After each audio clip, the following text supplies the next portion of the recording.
يا أيها الذين آمنوا استعينوا بالصبر والصلاة إن الله مع الصابرين.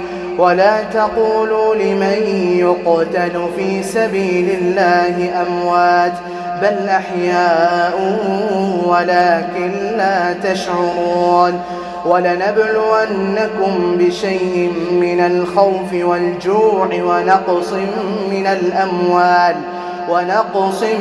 الأموال والأنفس والثمرات وبشر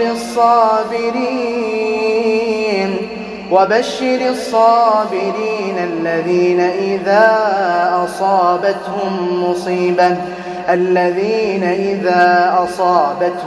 مصيبة قالوا إنا لله وإنا إليه راجعون. أولئك عليهم صلوات من ربهم ورحمة وأولئك هم المهتدون. إن الصفا والمروة من شعائر الله فمن حج البيت أو اعتمر فلا جناح عليه أن يطوف بهما ومن تطوع خيرا فإن الله شاكر عليم.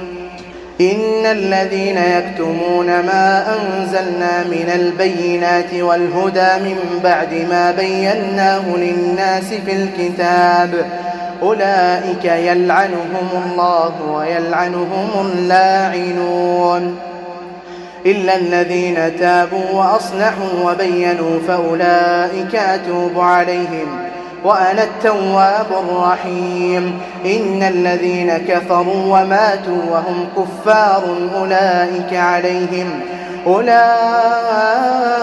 عليهم لعنة الله والملائكة والناس أجمعين خالدين